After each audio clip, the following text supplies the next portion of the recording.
Hello friends.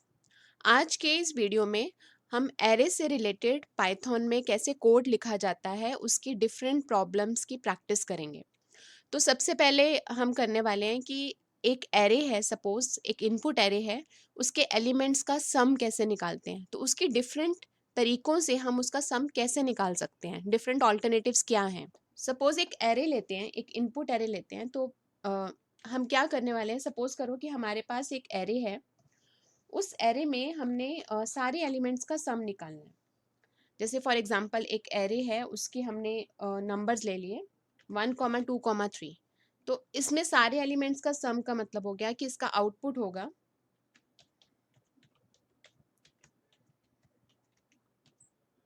6। ठीक है, तो इस तरह से करना है। तो हमारा सबसे पहला मेथड जो हम यूज करने वाले हैं, डिफरेंट मेथड से करेंगे।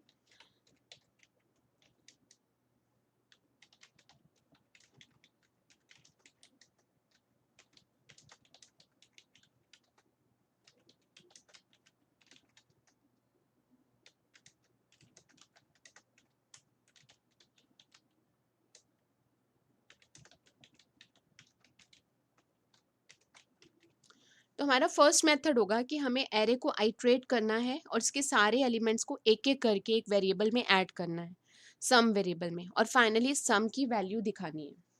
तो इसको अगर हम फंक्शन फॉर्म में करें तो एक फंक्शन क्रिएट करते हैं।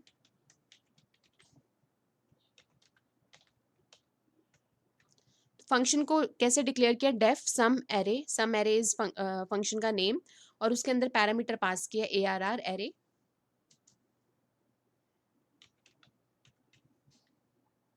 सम इसमें एक वेरिएबल है जिसमें हमने इनिशियल वैल्यू डाली है 0।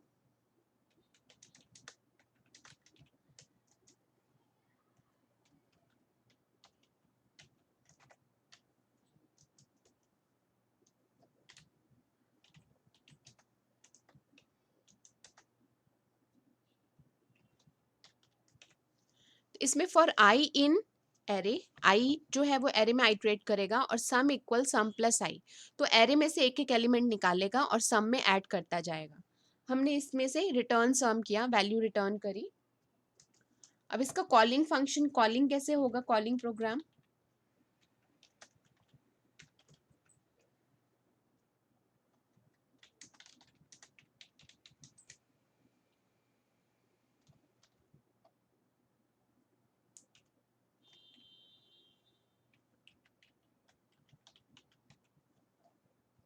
सपोज हमने ये एरे डिफाइन कर दिया।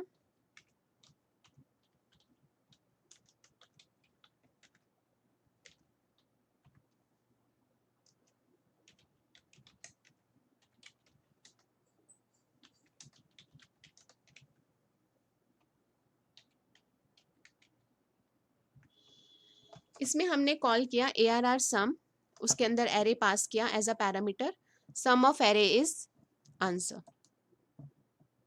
यहाँ पर कॉलन आएगा।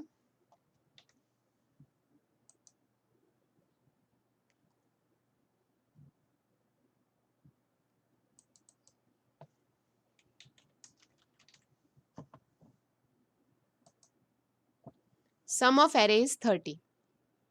तो ये एक मेथड हुआ। इसका एक अनदर मेथड है जिससे कि इनबिल्ट रिड्यूस फंक्शन। तो अगर हमें सम ऑफ एरे निकालना है, हम रिड्यूस फंक्शन के थ्रू भी निकाल सकते हैं।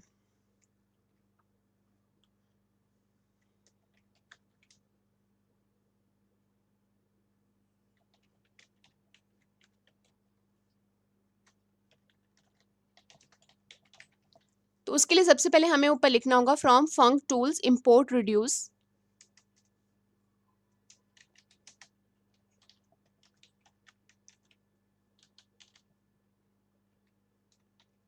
इसमें फंक्शन डिक्लेयर करा,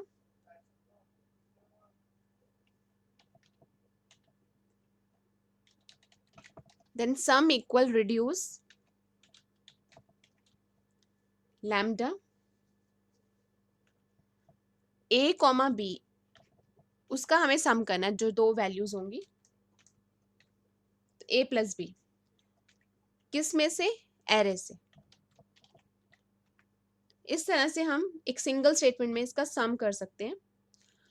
इसमें जो रिड्यूस फंक्शन है ये यूजफुल होता है जब हमें कोई भी फंक्शन अप्लाई करना होता है आइटरेबल मोड में, और रिड्यूस जो होता है वो सिंगल क्यूमुलेटिव वैल्यू फाइंड कर सकता है। और अगर हम देखें तो रिड्यूस फास्टर है लूप से।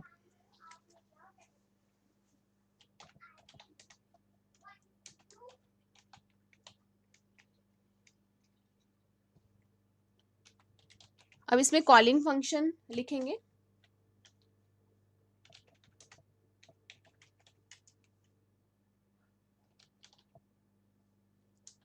ये हम ऊपर से कॉपी कर सकते हैं जो हमने पहले कोड लिखा था।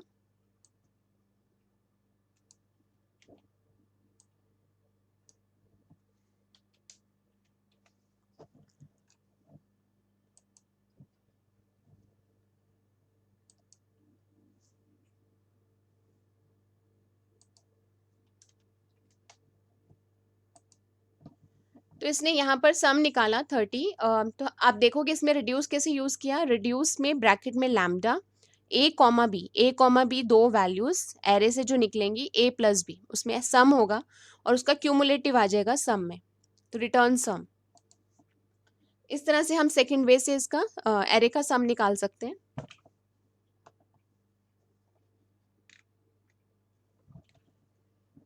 तो एरे का सम निकालने के हमने दो मेथड्स किए। अब नेक्स्ट करते हैं, सपोज हमें किसी एरे में कोई मैक्सिमम नंबर निकालना है, तो उसके लिए पहला मेथड होगा कि हम आइटरेटिव जाएंगे और उसमें से मैक्सिमम नंबर निकालेंगे।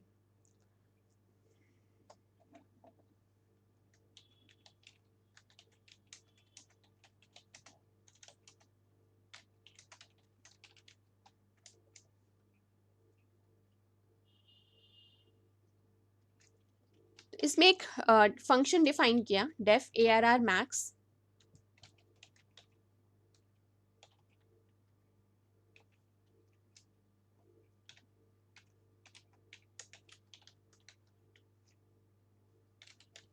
सबसे पहले हमने लेंथ निकाली, एन में डाला, और फिर मैक्स को 0 डिफाइन किया इनिशियली।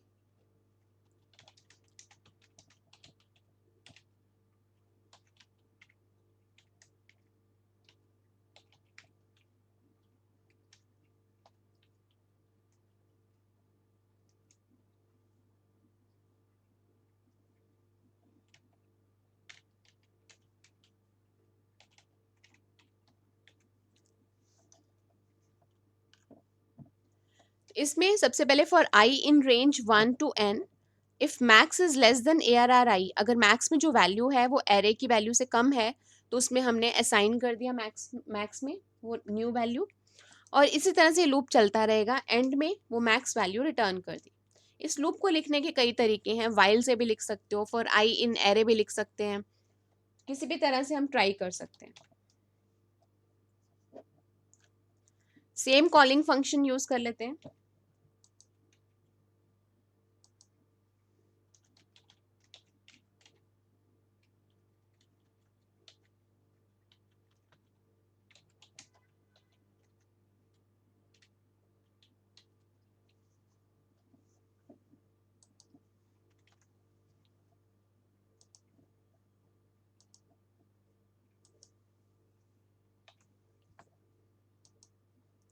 इसमें से मैक्सिमम नंबर आया 6।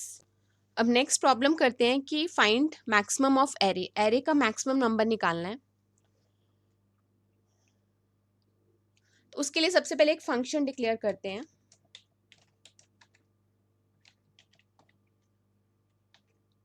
ए आर आर मैक्स। इसमें एक मैक्स वेरिएबल लिया जिसमें हम मैक्सिमम वैल्यू डालेंगे और लूप चलाते हैं for I in range A R are.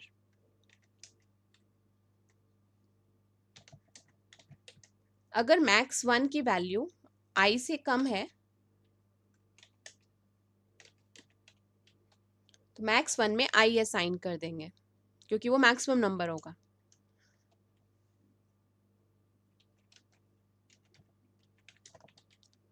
And में मैक्स 1 रिटर्न।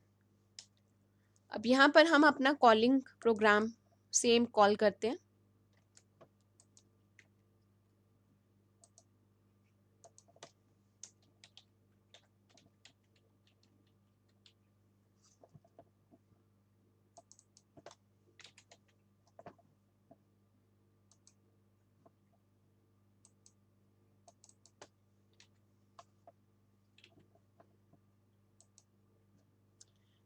तो इसमें आ गया मैक्सिमम ऑफ एरे इज 12। इस तरह से हमने नॉर्मल आइटरेटिव मोड में पूरा लूप लगा के किया है। इसको कॉल करने के लिए हम एक इनबिल्ट फंक्शन भी यूज कर सकते हैं डायरेक्टली। इनबिल्ट फंक्शन यूज करने के लिए हम सीधा ये कोड लिख सकते हैं।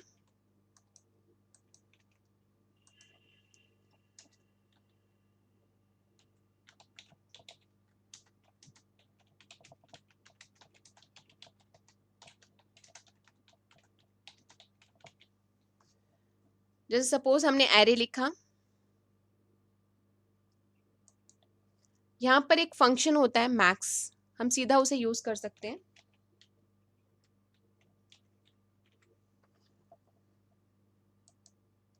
ये भी मैक्सिमम नंबर निकालेगा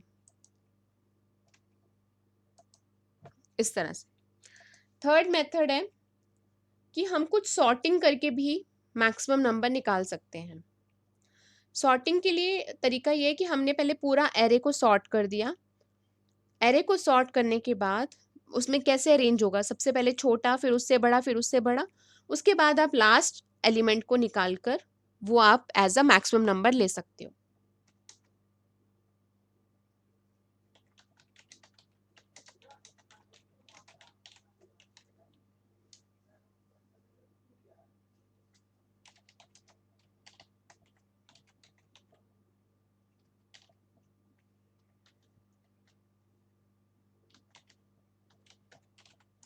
सबसे पहले एरे को सॉर्ट किया,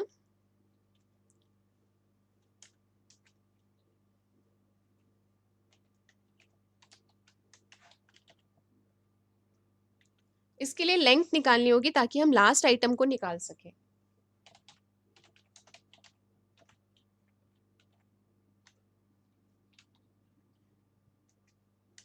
रिटर्न कर दिया लास्ट एलिमेंट। कॉलिंग हम वही रखते हैं।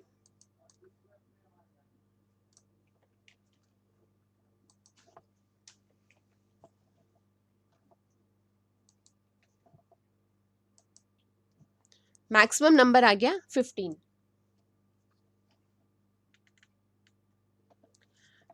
अगला तरीका है, जैसे हम रिड्यूस फंक्शन भी यूज कर सकते हैं। रिड्यूस फंक्शन यूज करके भी हम मैक्सिमम नंबर निकाल सकते हैं। उसके लिए स्टार्टिंग में लिखना होगा from functools import reduce.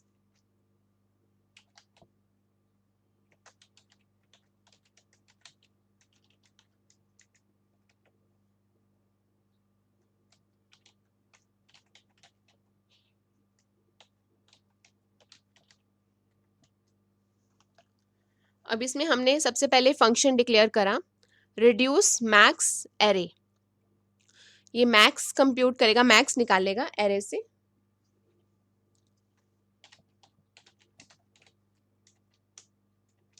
Return answer, calling हम ऊपर से कॉपी कर लेते हैं।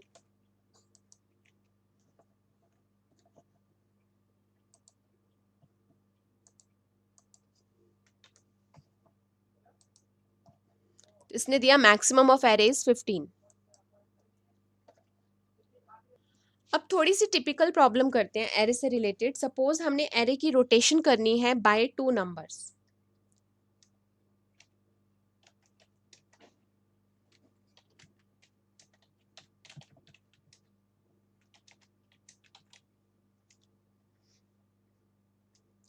पहले इस प्रॉब्लम को समझते हैं कैसे करना है।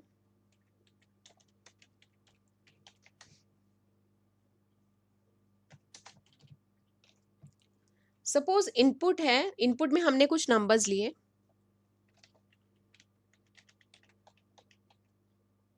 1 to 7 तक। हमने रोटेशन करना है 2 नंबर से, यानी कि D2 हो गया और टोटल नंबर है 7। तो कैसे हम स्टेप्स करेंगे प्रोग्राम में, कोड में। पहला स्टेप होगा कि हमें डी एलिमेंट्स को टेम्परेरी में डालना होगा। यानी कि हमारा पहले तो इससे इस चीज से आउटपुट क्या आना चाहिए, हमें क्या आउटपुट लाना है।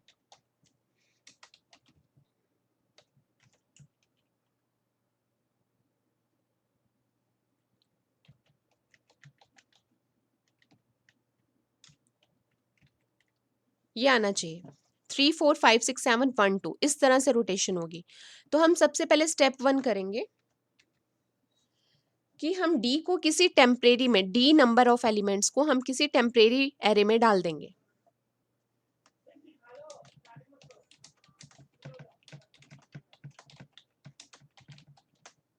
तो वो किस तरह से डलेगा, उसके लिए हो जाएगा टेम्प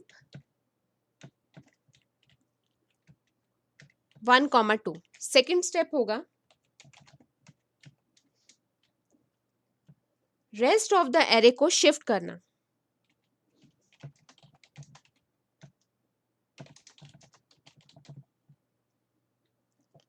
अब उसको शिफ्ट करेंगे तो क्या क्या आएगा आउटपुट, मतलब वो एरे कैसा होगा।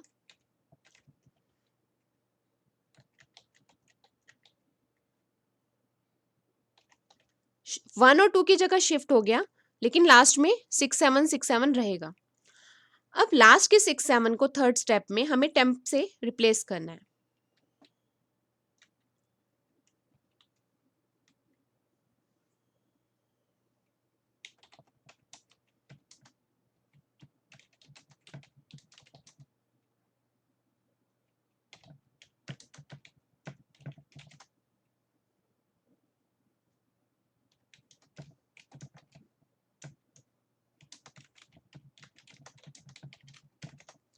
तो उसके लिए store back the temp elements in last D positions of array, जिससे हमारा ये आउटपुट आ जाएगा ऐसे। अब इसको हम एक फंक्शन में डालते हैं, पूरा लॉजिक।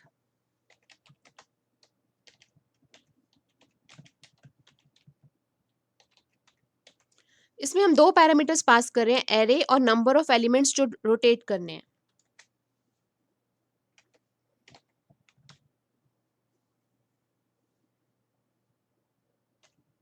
टेम्प को ब्लैंक लिया, एम्प्टी लिया।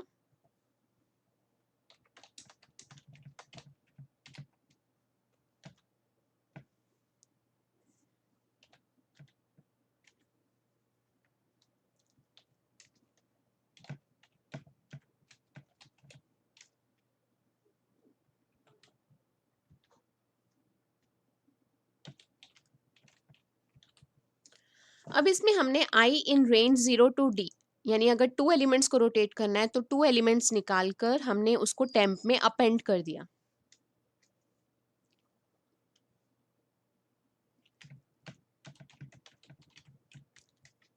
अब लेंथ निकाला और एक जे वेरिएबल एक और लिया 0 के लिए, ताकि हम अगला वाला आइटरेट कर पाए। अब ये फर्स्ट स्टेप खत्म हो गया, डी एलिमेंट्स को हमने टेम्प में डाला। अब रेस्ट ऑफ द एरे को शिफ्ट करना है।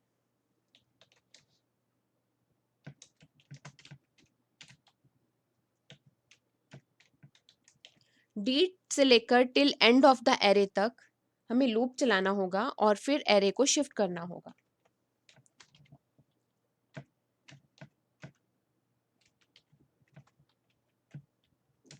ARR जे में ARR आई की वैल्यू डाली और जे को इंक्रीमेंट कर दिया इस तरह से। अब ये करने के बाद ये सेकंड स्टेप खत्म हुआ हमारा। अब हमें थर्ड स्टेप करना है। थर्ड स्टेप में हमें लास्ट में दो एलिमेंट्स ऐड करने हैं, टेम्प वाले।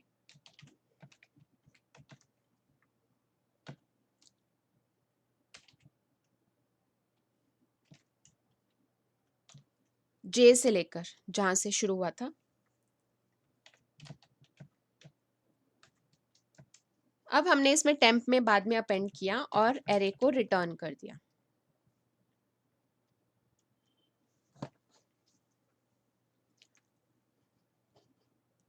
अब सपोज इस फंक्शन को हमें कॉल करना है, पूरा आउटपुट देखना है। हमने यही एरे ले लिया, डी की वैल्यू 2 और प्रिंट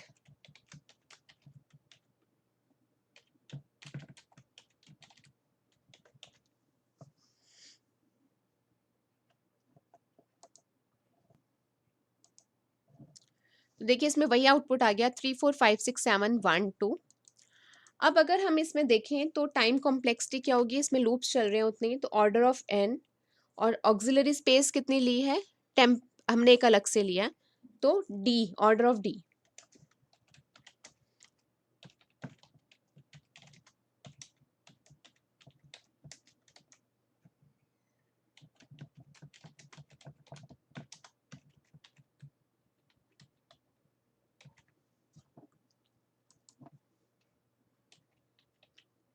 इस तरह से।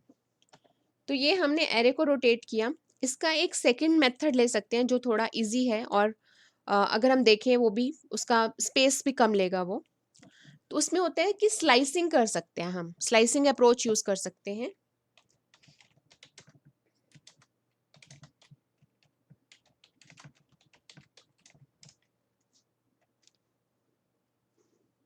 तो इसके लिए हम सेम फंक्शन लेंगे।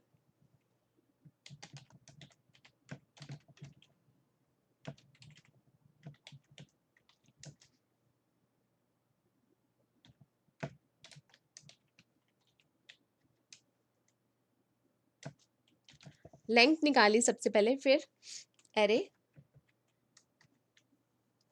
एरे में डी से लेकर एन तक, ये बहुत सिंपल वे है। डी हमें पता है कितने एलिमेंट्स को हमें रोटेट करना है, तो डी से एन तक हमने पहले डाले इसमें ब्लैंक एरे में, उसके बाद फिर 0 से डी तक।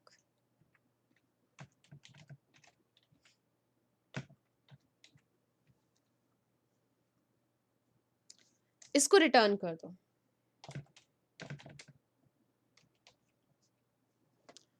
ये बहुत ही सिंपल वे है। जनरली अगर आप देखोगे तो ये पाइथन में ही है ये तरीका।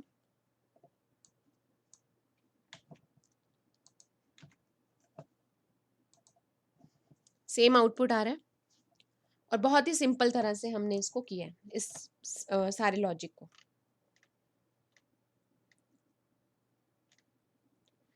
ठीक है, अब एक नेक्स्ट प्रॉब्लम करते हैं मोनोटोनिक फॉर्म करने के लिए। मोनोटोनिक का मतलब होता है कि हमें ये देखना है कि गिवन एरे मोनोटोनिक है या नहीं है।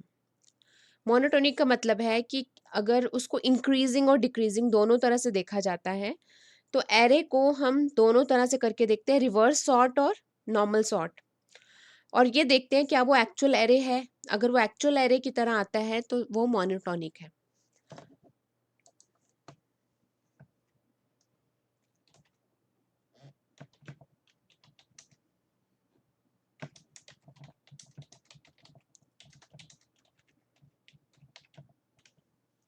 हमें चेक करना है कि एरे मोनोटोनिक है। मोनोटोनिक दोनों तरह से, इंक्रीजिंग और डिक्रीजिंग दोनों तरह से, उल्टा सॉर्टिंग और दूसरी तरह से भी, रिवर्स भी, नॉर्मल और रिवर्स। तो इसे कैसे हम देखेंगे मोनोटोनिक? जैसे सबसे पहले समझते हैं इस प्रॉब्लम को। मान लो कि हमारा इनपुट है 6533, ये एरे है। अगर हम इसे सॉर्ट करेंगे, नॉर्मल सॉर्ट, ये ओरिजिनल एरे है। ठीक है, अगर हमने इसको सॉर्ट करा तो ये क्या बनेगा?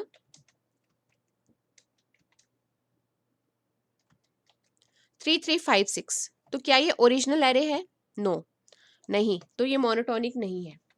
लेकिन हमें उसी टाइम दोनों तरह से देखना है, रिवर्स सॉर्ट भी देखना है। अगर रिवर्स सॉर्ट करते हैं तो क्या आता है?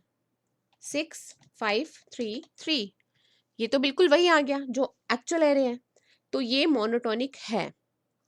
ठीक है, अब इसका ऐसा प्रोग्राम, ऐसा कोड लिखने के लिए हम सबसे पहले एक फर्स्ट अप्रोच लेते हैं जिसमें एक्सटेंड और सॉर्ट यूज करके करते हैं।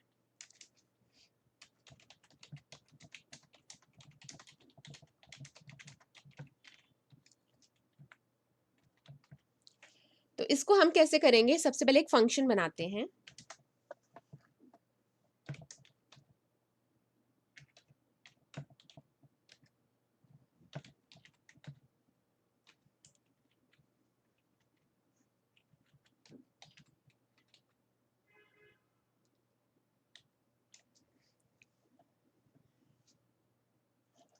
इसमें हमने दो वेरिएबल्स ले लिए, एक्स और वाई, दोनों एरे टाइप्स।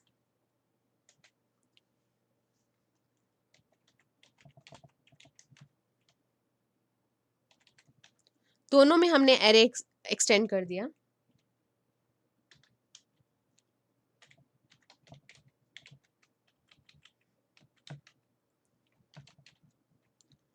एक को हमें सिंपल सॉर्ट करना है, एक को रिवर्स।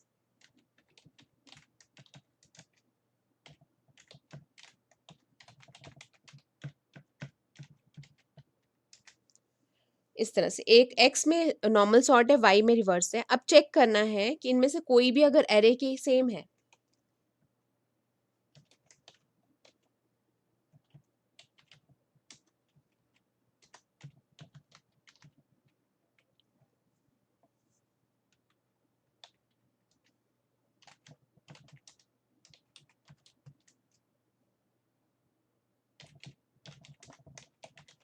अगर दोनों में से कोई भी सेम है और, तो return true, otherwise return false. तो अब हम सेम ले लेते हैं।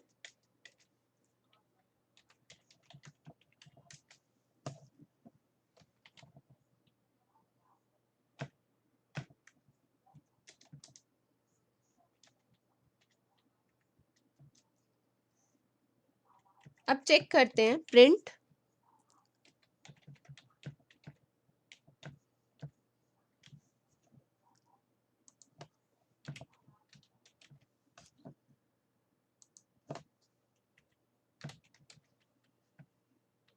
Is array monotonic.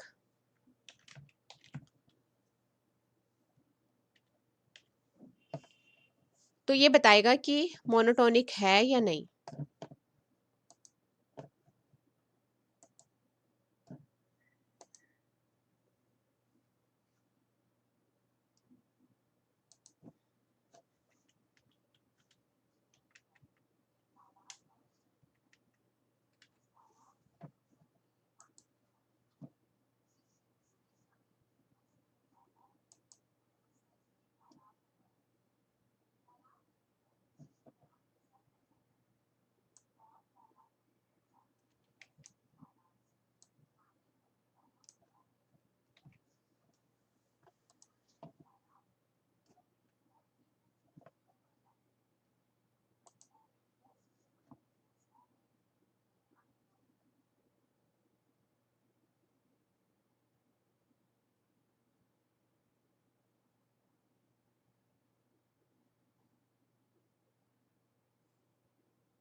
ठीक है, तो इसमें आया ट्रू, क्योंकि मोनोटोनिक है। अगर हम इसको चेंज कर दें, अब ये मोनोटोनिक नहीं है।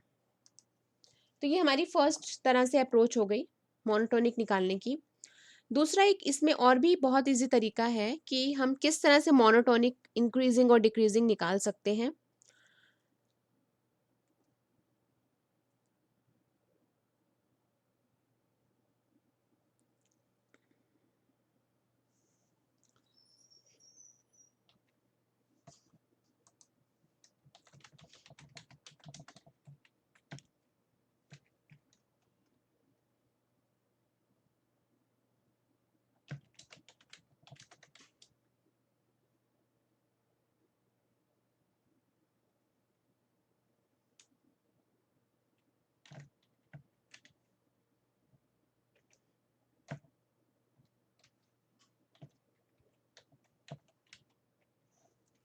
सबसे पहले हमें चेक करना होगा कि अगर ए i is less than equal to A I plus one है, मतलब कि पहला वाला नंबर जो है वो अगले वाले नंबर से छोटा है, तो इसका मतलब ये सॉर्ट वाला जो है, सॉर्ट वाला है पूरा, इसका सारा सीक्वेंस चेक होगा।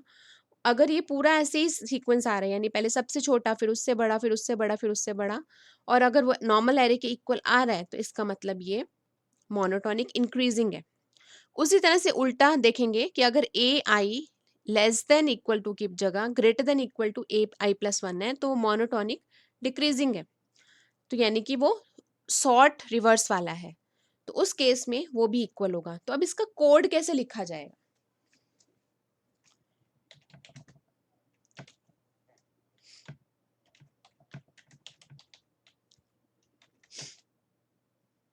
तो हमने सीधा लिखा इज मोनोटोनिक,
इस तरह से हमने चेक किया ऑल सारे, इस तरह से हमने सीक्वेंस चेक किए।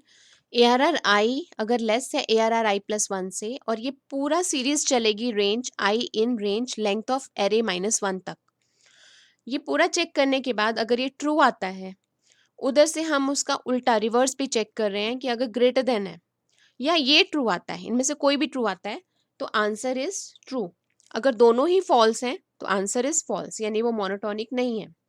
तो देखो कितनी सिंपल तरह से किया, कोई स्टोर भी नहीं किया, किसी टेम्परेरी वेरिएबल में स्टोर नहीं किया, कुछ नहीं किया, कोई स्पेस नहीं ली इसमें।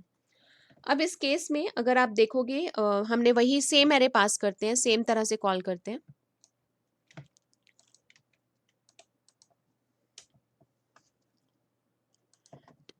ये मोनोटोनिक नहीं है,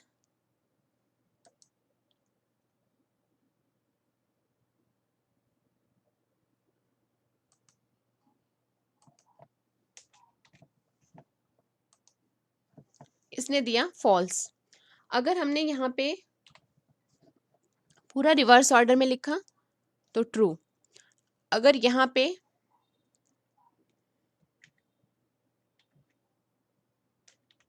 सॉर्टेड ऑर्डर में अगर कुछ लिखते हैं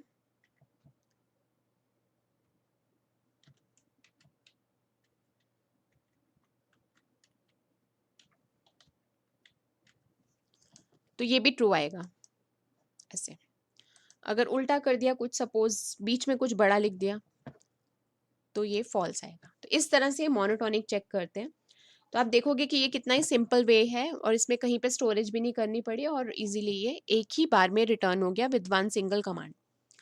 ठीक है, तो इस तरह से एरे का हम डिफरेंट डिफरेंट वेज से हम चेक कर सकते हैं, या एक ही तरह का कोड हम डिफरेंट अप्रोचेस से लिख के प्रैक्टिस कर सकते हैं। Lotus Amaze channel is dedicated to impart depth knowledge on different types of programming language. Please subscribe this channel to get the updates of our new video. Press the bell button and like the video. Thanks for watching video.